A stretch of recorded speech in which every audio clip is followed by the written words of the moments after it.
All right, it's Toby from Heavyweight MMA today with Justin Van Heerden ahead of his fight against Rod Costa coming up in August. How are you, brother? Good, bro. Good. Happy to be here. Happy to have a chat.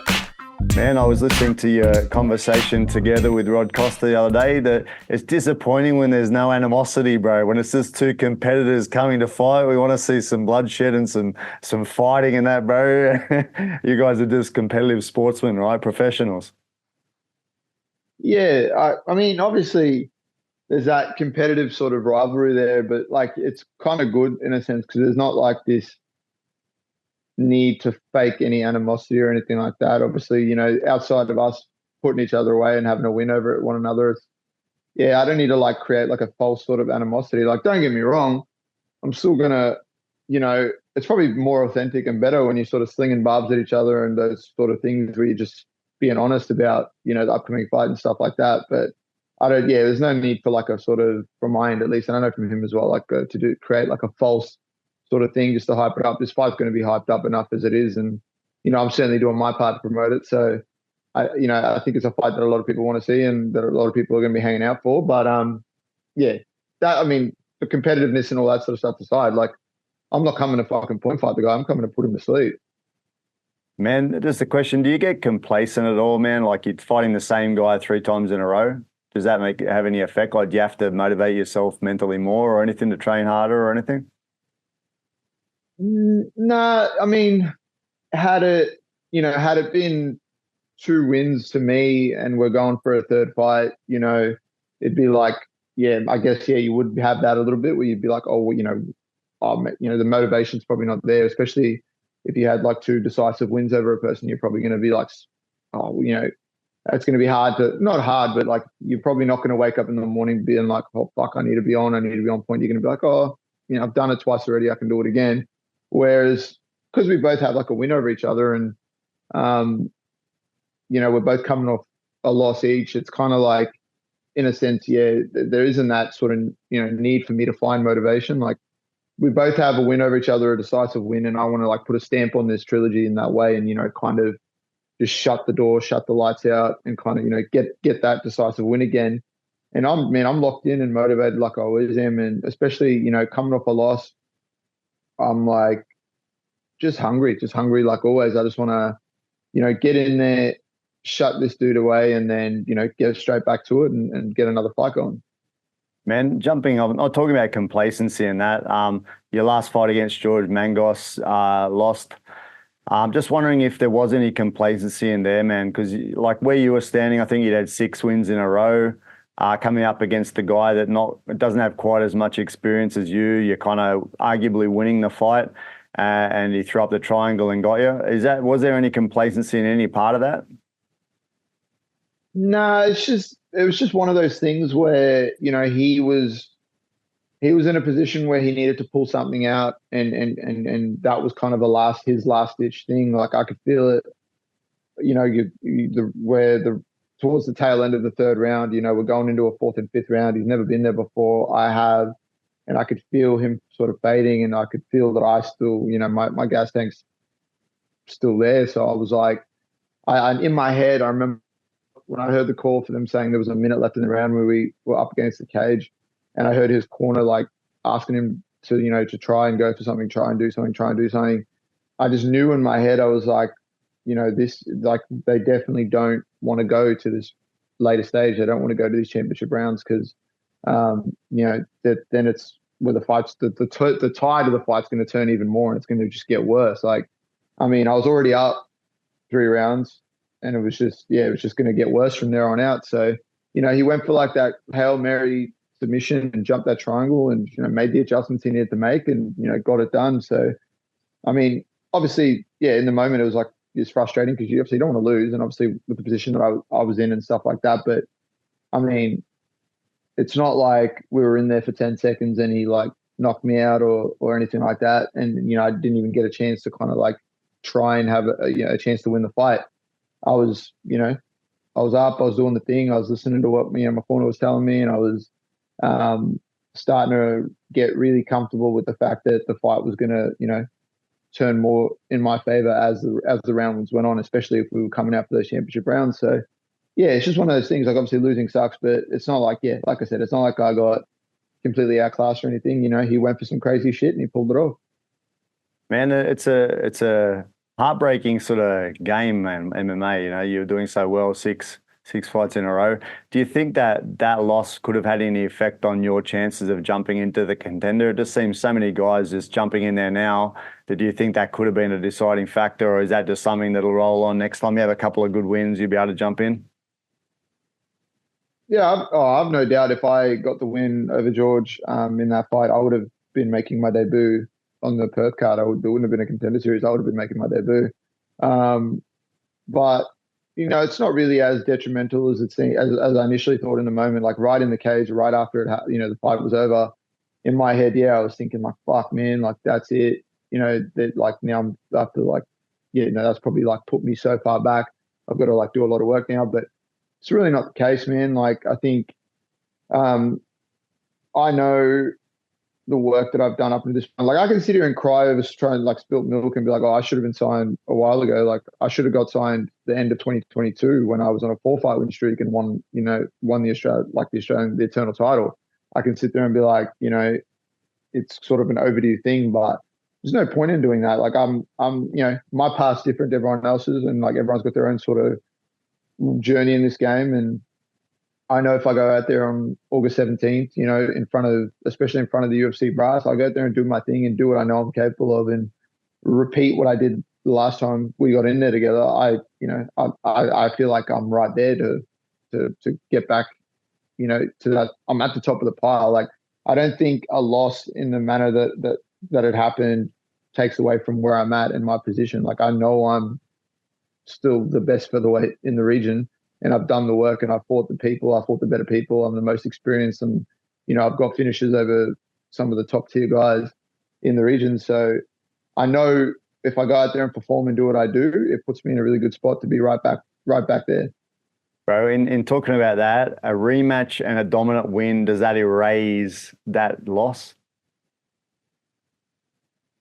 The loss to George, or Yeah. you mean If you the loss to? rematch George and had a dominant win, would that erase the loss? Um, yeah, obviously, if I go out there, if we were to, if I was to rematch him and then I would have beat him in a dominant fashion, or potentially finish him, yeah, I feel like it kind of does. It kind of like you know takes it away because obviously it's MMA is all about recency, right? So if I were to rematch him, and same way when I rematched Costa, and the same way when I rematched Diego, like I got the last time we fought, I got the win. So it does kind of take away from that loss that you suffer, because that's going to be the fresh thing in people's minds. But yeah, I mean that's it's the same way as with that fight. Like it's different to when I lost to Rod because I knew when I fought Rod that first time, like I just didn't turn up, and I just didn't. Yeah, that wasn't the standard that I could fight to, and the performance that I knew I could put on. So I was like itching for things to line up so that I could get that rematch back. Whereas, don't get me wrong, I'm happy to fight with anyone and get back in there with anyone. But if it lined up and it worked out that way, obviously I'd fight George again. But I'm not. It's not the same where I'm kind of like, oh, I need to get that one back. I need to get that one back, and especially because I know moving into this fight that I'm having with a win in this fight, it's going to set me up for some other big opportunities. Whereas, George is fighting in September against my teammate, and I'm super confident that Jarrett's going to go out there and do work, win the Hex belt. Um, and then it's kind of like the way it works out. Then it's kind of like a step backwards for me to rematch him or something like that. So, you know, it's just one of those things. You just got to play it by ear. But I'm certainly focused on August 17th, and I want to go out there and do what I know I can do. And then it leaves me an opportunity to get potentially another one or two fights in. Like I'm not someone to sit around. Like this is my third fight in 4 months. I'm back to that usual activity that I'm used to. So I just want to keep that going. And the more, if I just stay on the path doing that, I keep beating these featherweights and keep doing what I'm doing, I've no doubt I'm just going to keep ticking off the goals that I have for myself. See, man, let's say Jarrett goes out there and beats George. If you then dominate Jarrett in the gym, does that erase that loss? Just joking, bro. Just joking. Yeah. Yeah, well, if I get lucky, yeah, if I get lucky in a sparring session and and maybe I jump a flying triangle on Jared. Maybe that takes it away. It kind of just erases it. That's it, Or bro. maybe what I should do is I should try and tee up a sparring session at Lions Den or at Freestyle, and then try and get a flying triangle or some sort of submission on George, and then maybe that takes it away.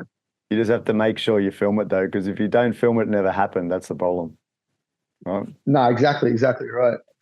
Bro, you're fighting on the same weekend as UFC 305. It's kind of cool, and then you're aligned a little bit differently because you're South African Australian, and Dricus is South African coming over to fight Izzy. It's kind of interesting, right? That you're both fighting the main event of the two different shows. It's kind of cool. Yeah, it would have been really cool, obviously, to debut on a card that's being headlined, by a South African athlete. That would have been, like the sort of perfect way to do it, because I get to kind of go out there and represent both countries, make my debut in Australia, which is like the best thing you can ask for. And then also kind of, fly the South African flag at the same time. So yeah, it's cool to be fighting on that same weekend. Like, it's going to be such a crazy weekend for combat sports again. And that Eternal card it's so stacked. It's going to be such an occasion, and then to roll straight into the UFC, it just elevates everything, and it puts those extra eyeballs, from around the world back onto, not just the UFC athletes, but then us athletes that are fighting like on Eternal, for example. And for me, it's a bonus because I know a lot of people from South Africa are going to be tuning in to both events because of the occasion of Dricus, headlining the UFC card. So I'm certainly excited. It's going to be sort of one to tick off the bucket list. So I'm just hoping that I can go out there, do my job, and then soak up that UFC atmosphere and look to set myself up for something super exciting to sort of close out the year. Bro, have you ever sparred Izzy or Dricus before? No, I've not gotten to train with Dricus at all. I like probably the last time when Izzy came to freestyle during Volk camp, I like briefly got to like touch spar and stuff and move around with him, but nothing like full on or anything, like no proper sparring rounds. Because he had some big bodies to work with while he was there. So Jimmy Crute and that we're all here. So he had some guys his size to move around with. So but obviously that'd be something I'd always be keen on. Jump on anytime we have anyone come through the doors or I have an opportunity to train with anyone, I'm going to jump at it. I don't, weight class, all that stuff doesn't matter to me. I couldn't care if you were a heavyweight or if you had like 4 pro fights or 52. Like, I'm always keen to train with anyone and mix it up with anyone and sort of, get another opportunity to test my skills. Yeah, man. And speaking of freestyle MMA, training with Joe, you've had a lot of visitors over the years, I guess partly due to Volk's fame and everything. A lot of people coming to train with you guys. Tell me about like some of the people that you've kind of stood out to you that have dropped in. Like, you mentioned a couple of names then. What sort of people and things about them have kind of stood out to you? Yeah, there's obviously been so many cool people, people, and then people that I've kind of known already, and then obviously people that you meet as a result of that.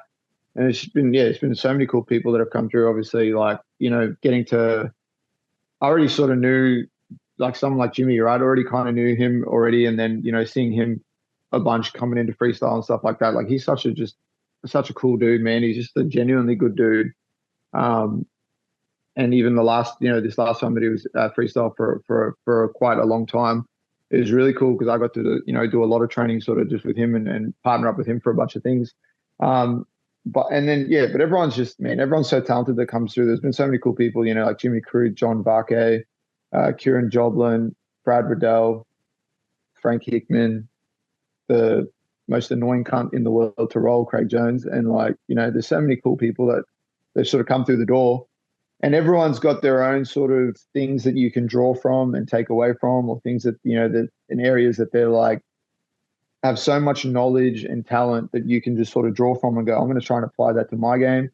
And it's just another opportunity for you to sort of then test your skills with other world-class athletes and sort of see where your areas, in certain areas where you stack up. Like, obviously, someone like John Varkey, for example, man, like, that dude is so talented and so well-rounded. And, obviously has that strong wrestling pedigree as well. So when he was here and when I got to sort of, test myself in those areas with him, it's so cool. And it's just a genuinely nice, kind-hearted person that kind of is just good vibes and good, really, really cool to be around. And I mean, that's the sort of thing. Like, obviously, the training's one thing, but all of these people are just genuinely good people that come through, and that's kind of the cool thing too. You're getting to hang out with like-minded people who are all sort of pursuing the same sort of thing, but they're just genuinely cool people to sort of be around. Yeah, man.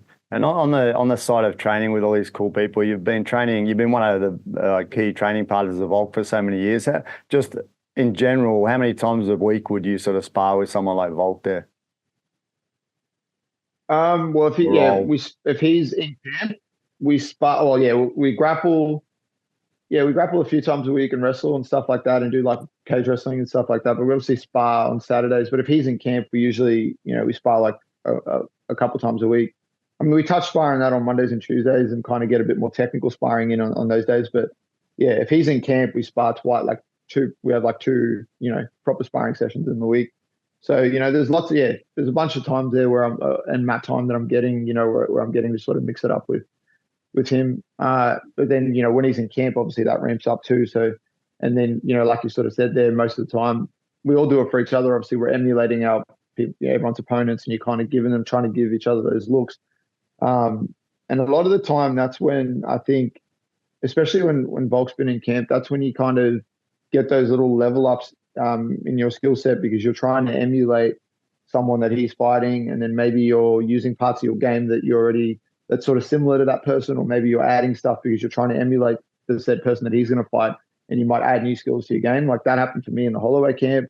It happened in the Ortega camp. Like that triangle finish that I got against Philpott, I went for that like 100 times on Volk, trying to give him sort of different looks, because Ortega is obviously such a good submission artist.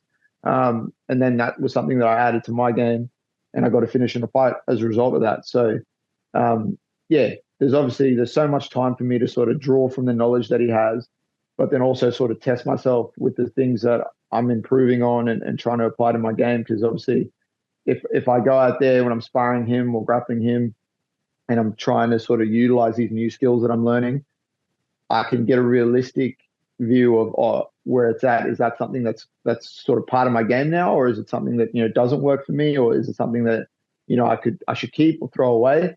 And then my sort of skill set that I already have, I can see where I'm leveling up to every time, because obviously he's got such a high fight IQ, and he's obviously got a dangerous skill set, and he's sort of so well rounded. So if I'm able to kind of find success in an area, I can go, cool, I need to keep using that. That's something that works for me, and I can apply it. And then also, if there's something that I'm sort of trying to use or trying to go through or trying to add to my game, if it's not working, or if it's just not it's just not at the point where it needs to be, I can either go, I can throw that aside, or I can go, maybe I need to work on that area a bit more. Nice, man. And how would you describe like actual sparring with Ola? What sort of stands out? And the second thing is he, a lot of people in the gym, they're just another human, right? They don't appear exceptional, but when they get to the cage or they get to the ring, they become that step above. Is that his style, or is he exceptional all around all the time? Yeah, I think he's just an exceptional sort of one of one. He's like one of those 1% guys in of the 1%. He's certainly, he's what you see when he's performing in the cage is probably even just a fraction of how talented and how skilled he actually is. I mean, obviously I have the luxury of being in the gym with him every day and seeing sort of just the stuff he does like every day. And when you are just moving around with him and doing stuff, I think he's obviously had these great performances and he's put on these great fights, but I still feel like he hasn't even shown like his full range of skills. Like there's things that he can do and that he does that he hasn't done in fights that people don't know about. And you're like, man, like this guy's, you have no idea how good this guy actually is. Like obviously he keeps showing the things that he can do when he gets in there, but there's so many things that he hasn't even pulled out of the bag yet that he, kind of has up his sleeve. And in the gym, bro, like other people that you train with, who gives you the hardest time out of the rest of the people in the gym? Ooh, yeah, everyone's kind of nipping at each other's heels, but someone that I always have that's like that, that kind of puts me in fight mode, or like that puts me like gets it going is Colby. Colby's just, I mean, that kid's so good, he's so talented, and then he's fucking annoying too. So you kind of want to just, get after him. But no, in a good way though. He brings out that competitive sort of fire. So I always enjoy when I get to grapple with him, spar with him, move around with him, because we have like this unintentional thing where we just want to leave one another after a round going, like we throwing your hands up going, what the fuck is going on? Like, why isn't this working? Or what's going on? And it's not even like from a place of like a thing where you're just trying to, it's not trying to upset that person. It's just like, you just, we're both going after it. We're both getting after it. And it's so competitive. But you kind of, we guys kind of want to one up each other every time. Like if I were to, take him down, I know straight away he's going to, I got to get that one back. If I land a punch on him, he's like, I got to get that one back. So it keeps you on your toes. And it's just, you're just right there the whole time with one another. So yeah, I really enjoy it. And he's someone that always, he's hard to deal with. You just answered my second question. It was going to be, who do you enjoy punishing the most? And it sounds like he's the one you enjoy to punish the most too. Yeah, I mean, it's definitely, if I can make Colby, if I can have like a decent, if we're sparring or something, or if we're doing some like cage wrestling or something, especially if we're doing like some wall work or something where I can, that goes into a bit of my sort of foundation of skills with a bit more of the wrestling and stuff. If I can like frustrate him and make him, that little bit frustrated in positions, I'm gonna get a kick out of that. Like obviously we're trying to kill each other in there, all of us, all the time. But if I can get him that little bit frustrated, then I'm a relish in that. Nice, man. All right, man. So Eternal 87, August 17 in Perth, fighting Rod Costa for the third time, man. What's your prediction? His fight doesn't go past round 2. I'm gonna stop him inside 2 rounds. I'm not coming into this fight to try point fight. I'm not going to be like, because I'm coming off a loss, I need to sort of, be that bit cautious or whatever. I'm just going to do what I always do, man. I trust in my skills. I trust in the work that I do. I know how much better I'm going to be when I step in there, in August. I'm very confident that I'm going to knock him out inside 2 rounds. I feel like I can utilize some new skills, utilize some new things that I've added to my game. I can continue to kind of capitalize on the things that I capitalized on last time. And I have no doubt he's going to come in with some new sort of things and be ready to throw some things my way that he hasn't in these first 2 fights that we've had. But I just feel like I said it last time, like I feel like I'm a better and more well-rounded mixed martial artist, and I'm going to be confident and rely on that and come forward and put hands on him until he's unconscious in that canvas and that Perth crowd is silent once again. Nice, man. Look forward to it. I'm actually going to be in the crowd. I'm over there for the weekend, so it's going to be awesome, man. I can't wait to see you live, and I hope you get there in the best of conditions and perform to your fullest, man. I'm excited, man. It's going to be a weekend to remember. Cool. All right, bro. Thanks again for your time and appreciate it. Thank you very much, bro. Always good to chat.